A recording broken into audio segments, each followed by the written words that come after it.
کہ بھائی اپنے بندوں سے کہیں کہ ان کے ساتھ جا کر بیٹھے. انٹرم گورنمنٹ بنانی ہے، اس کی حیت اور شکل و صورت کے بارے میں طے کریں. انتخابات کا انعقاد اگر ہونا ہے تو وہ آپس میں بیٹھ کے تاریخ طے کریں. جو عمران خان کو کہا گیا ہے، جس کی بنیاد پر یہ کمیٹی تشکیل دی ہے پی ٹی آئی کی، وہ یہ معاملہ ہے. یہ میں پورے تیقن کے ساتھ آپ کو کہتا ہوں، کسی کمزوری کے تحت عمران خان نے مذاکرات کی طرف رغبت نہیں دکھائی. یہ ایک ضرورت تھی جو عمران خان نے پوری کی. اب یہ ذرا دیکھیں، اگر فوج کی حمایت حاصل نہ ہو، فوج کی مرضی شامل نہ ہو، تو کیا آپ سمجھتے ہیں کہ ان کی جرت ہے ان کٹ پتلیوں کی کہ جھگڑا سارا عمران خان اور موجودہ فوجی قیادت کے درمیان ہے؟ سیاست کا کرکس یہ ہے ہماری. جب تک اصل کو آپ نہیں جانیں گے، فروعات کی طرف رجوع رہے گا، آپ کا دھیان رہے گا، کبھی بھی آپ کو سمجھ نہیں آ سکتی اس وقت کی ملکی سیاست کی. تو یہ سمجھ لیجئے کہ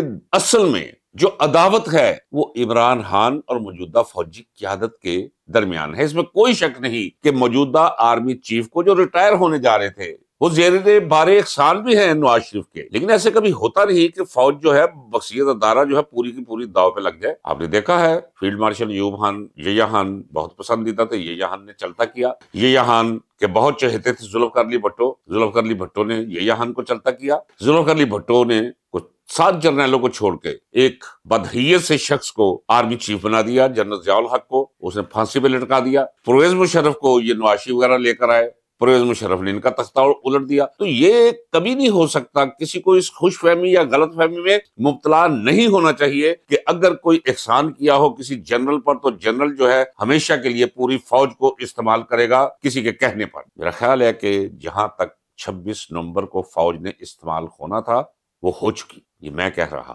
وقت گواہی دے گا. اگر ایسا نہ ہوا تو میں جواب دے ہوں کہ ایسا کیوں نہیں. تو اب جو مذاکرات ہونے جا رہے ہیں، تشکیل پاگی کمیٹی پی ٹی آئی کی. ابھی نون لیگ نے اور پیپلز پارٹی نے مل کر کوئی کمیٹی تشکیل نہیں دی. تو اگر کمیٹی تشکیل پا جاتی ہے اور یہ بیٹھتے ہیں تو اس کا مطلب یہ سمجھیے گا کہ ان کی جرت، جسارت، ہمت اور اوقات ہی نہیں کہ فوجی قیادت کے اشارے کے بغیر یہ مذاکرات کی ٹیبل پہ بیٹھے. ممکن ہی نہیں. ہاں، ایک اس میں وجہ یہ بھی ہو سکتی ہے جو میں کہتا ہوں کہ سیاست بساط شطرنج ہے، جہاں ایک دوسرے کے مہرے مارے جاتے ہیں، ایک دوسرے کو شکست دینے کی سرتوڑ کوشش کی جاتی. ایک امکان مجھے محسوس ہو رہا ہے، اللہ کرے کہ وہ درست نہ ہو، وہ یہ کہ عمران خان کے بارے میں ہر شخص ذہنی اور نفسیاتی اور روحانی طور پہ قائل ہے، اور اس کے دشمن بھی قائل اب تو ہو گئے ہیں. یار کمال اس نے سٹینڈ لیا ہے، کمال اس نے انداز میں مصیبتیں سے جو کچھ اس پہ گزری ہے، ناظرین کرام آپ تصور بھی نہیں کر سکتے.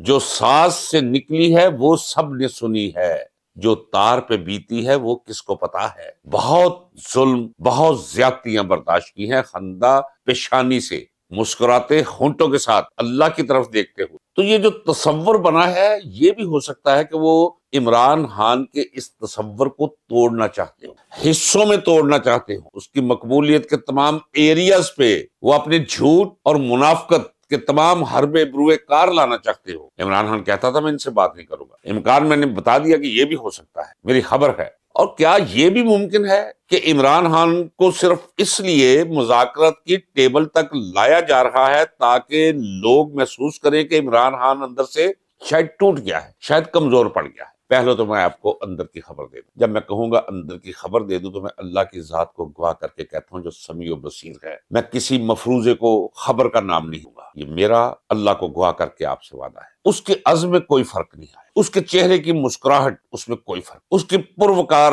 چلت پھرت، نشست و برخاست میں کوئی فرق نہیں آیا. پہلا میسج جو مجھے ملا ہے اڈیالہ جیل سے وہ یہ ہے کہ بندہ قائم دائم ہے. اسے پتہ ہی نہیں کہ کیا اونچ نیچ وہ چل رہی ہے، کوئی اثر نہیں ہے اس کا، وہ ڈٹا ہوا اپنی جگہ پہ. اور یہ میں آپ سے بتا دوں ناظرین اکرام کہ عمران خان اگر ساری زندگی بھی اسے جیل میں رہنا پڑے تو آپ کے لیے، کسی اور کے لیے یہ بہت عجیب بات ہو سکتی ہے کہ اتنی بڑی مصیبت کوئی مصیبت. ایک وقت آتا ہے کہ جیل کے اندر جب بندے کو پتا ہو میں حق سچ پر قائم ہوں تو بندہ ٹائم اینڈ سپیس زمان و مکان کی حدوں سے باہر ہو جاتا ہے، رنج و راحت اس کے لیے ایک ہو جاتے ہیں، زندگی موت کا فرق مٹ جاتا ہے۔ عمران خان اس ذہنی، نفسیاتی اور روحانی کیفیت کے اندر ہے اس وقت، اور جب انسان کو پتا ہو کہ اس کے موقع پر ڈٹے رہنے کی وجہ سے پوری دنیا اسے آفرین کر رہی ہے، اور اس کی ذات کے ساتھ لوگوں کے لاکھوں نہیں کروڑوں انسانوں کی خوشیاں اور غم بندھے ہوئے ہیں، وہ تو بندہ ایک زندگی کیا ایسی سینکڑوں زندگیاں قربان کر دیتا ہے۔ پہلے بھی میں نے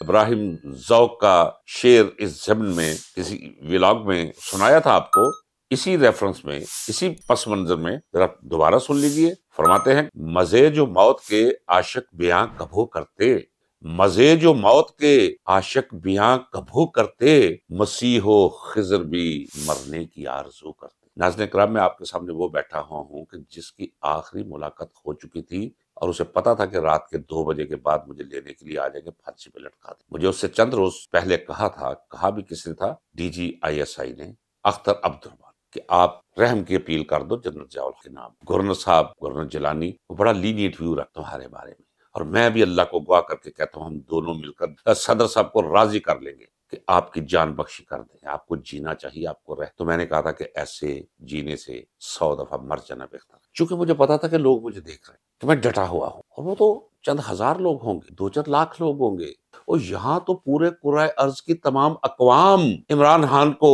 آفرین کہہ رہی ہے۔ تو یہ اندر کی کتنی بڑی طاقت ہے کہ یہ ختم کر دیتی ہے زندگی سے محبت۔ مسیح و خضر بھی مرنے کی آرزو کرتے، وہ اگر کیفیت ہو تو اس لیے عمران خان کے بارے میں یہ تصور کرنا کہ وہ ٹوٹ گیا ہے، وہ گھبرا گیا ہے، اس لیے مذاکرات کی کھڑکی کھولی ہے اس نے، یہ ٹوٹل غلط ہے۔ عمران خان کو چاہنے والوں، کبھی یہ تصور مت کیجیے گا کہ عمران خان کسی دباؤ کے تحت یا اذیتوں کو سہولتوں میں بدلنے کی خاطر آپ کے لیے، اس ملک کے لیے، اپنے لیے نہیں، اپنی نجات کے لیے نہیں، وہ نجات کی حدوں سے پار ہے۔ تو میں کہہ رہا تھا کہ یہ بھی ممکن ہے، کیونکہ سیاست شطرنج کا کھیل ہے، کہ عمران خان کے اس تصور کو دھندلانے کے لیے کہ عمران خان تو بڑا ڈٹا ہوا ہے، تاکہ یہ کہہ سکے کہ دیکھیں جی، پہلے یہ کہتا تھا چوروں ڈاکوؤں لٹیروں کے ساتھ میں نہیں بیٹھوں گا، اب بیٹھا ہے کہ نہیں؟ آپ نے ایسی کسی بکواس پہ کان نہیں، یہ چلنے دے، نتیجہ آپ کے سامنے آ جائے گا، نتیجہ میں آپ کو دے دیتا ہوں، بے نتیجہ پن۔ کتنے تیقن کے ساتھ میں کہہ رہا ہوں، کوئی نتیجہ نہیں نکلے گا اس کا۔ لیکن وہ جو کسی نے کہا ہے کہ جناب یہ کمیٹی بنائے تو صحیح، بات چلے تو صحیح، ہاں یہ بھی آپ کو بتا دوں کہ ان کے بارے میں یہ فیصلہ ہو چکا ہے، کوئی عجیب و غریب، دیکھیں نا، کوئی اس میں کمپلیکیشن نہیں ہے، میری اس گفتگو میں تضاد نہیں ہے کواکب کچھ نظر آتے ہیں، کچھ یہ سب کچھ جو آپ کو نظر آ رہا ہے، اس کے پس پردہ وہ قوتیں جو انہیں لے کر آئی ہوئی ہیں، ان کے اندر اختلاف رائے میں نہیں کہتا، یہ رائے پختہ ہوتی چلی جا رہی ہے کہ یہ کسی کام کے لوگ نہیں، یہ نکمے نکارے، یہ بدنام لوگ ہیں، ان کے کردار، ان کے اعمال، ہم بھی آگاہ ہیں، قوم بھی آگاہ ہے، ان سے پیچھا چھڑوائیے۔ ان سے پیچھا چھڑوانے کا سوچ لیا گیا، اسی لیے میں کہہ رہا ہوں کہ مارچ کے مہینے میں کوئی یہ شکل نظر نہیں آئے گی، یہ بھاگے ہوں گے اور انہیں واپس لائے جانے کے وعدے آپ سن رہے ہوں گے۔ اگر ان مذاکرات سے آپ یہ سمجھتے ہیں کہ یہ 47 نمبر گدے جو بیٹھیں گے 2-4 کمیٹی کے اندر، ان کے پاس کوئی اختیار ہے، وہ مذاق اڑائیے گا، دیکھیے گا، بیٹھے ہوگے، کسی نے ٹائی لگائی ہوگی، کسی نے اچکن پہنی ہوگی، کوئی لیڈروں والی ادائیں کر رہا ہوگا، کوئی سر کھجلا رہا ہوگا، کوئی فون کو دیکھ رہا ہوگا، ان کے ہاتھ میں کچھ بھی نہیں۔ ہاں ناظرین کرام، یہ بھی کہنا ضروری ہے، چونکہ میری اپنی رائے بھی تو کچھ ہو سکتی ہے ان مذاکرات کے بارے میں۔ اگر عمران خان کی جگہ میں ہوتا، جس طرح قوم عمران خان کے ساتھ کھڑی ہے، میں کبھی بھی یہ مذاکرات والی کھڑکی ان پہ نہ کھولتا، کیا میکسیمم کیا ہو جانا، ویسے بھی تو چیزیں چل رہی۔ ایک وہ تصور جو 10 کروڑ نوجوانوں نے وابستہ کر رکھا ہے عمران خان کے ساتھ، کہ سچا ہے، مخلص ہے، ایماندار ہے، اور پھر جرت مند ہے، دلیر ہے، واہ شیرا، تو یہ مزاج ہے ہماری قوم، جو میں نے مثال دی۔ ذوالفقار علی بھٹو پولینڈ قرارداد پھاڑی، لیڈر بن گیا۔ نواز شریف کوئی اندر لیڈر والی بات ہی کوئی نہیں، ایسے ڈٹ کر کھڑا ہوا، رات کو تقریر کی کہ نہیں لوں گا ڈکٹیشن، لوگوں نے اسے لیڈر مان لیا۔ عمران خان اس لیے بھی لوگوں کے دلوں میں بیٹھا ہوا ہے اور آنکھوں میں بیٹھا ہوا ہے کہ وہ بہادر ہے، اپنے موقع پر ڈٹ جانے والا۔ اگر میرے اختیار میں ہوتا تو میں کبھی بھی ان کے ساتھ مذاکرات پہ نہ بیٹھ، چلنے دیتا اسی طرح، کوئی نہیں، کبھی ایک قدم پیچھے پھر 2 قدم آگے، تحریکیں دبا نہیں کرتی۔ سچ بول کے رہتا ہے، سچ فاتح بنتا ہے، جھوٹ شکست اس کا مقدر، جلد یا بدیر۔ لیکن چلیے، اگر یہ مذاکرات ہونے جا رہے ہیں تو دیکھ لیتے ہیں، لیکن نتیجہ میں پہلے آپ کو بتا دوں، نتیجہ کوئی بھی نہیں نکلے گا اس سے۔ آپ جڑے رہیے عمران خان کے ساتھ، مارچ تک آپ کو میں کہہ رہا ہوں کہ تبدیلی آ رہی ہے۔ اجازت دیجیے ناظرین کرام، اسی طرح ملتے رہا کریں گے، اللہ حافظ۔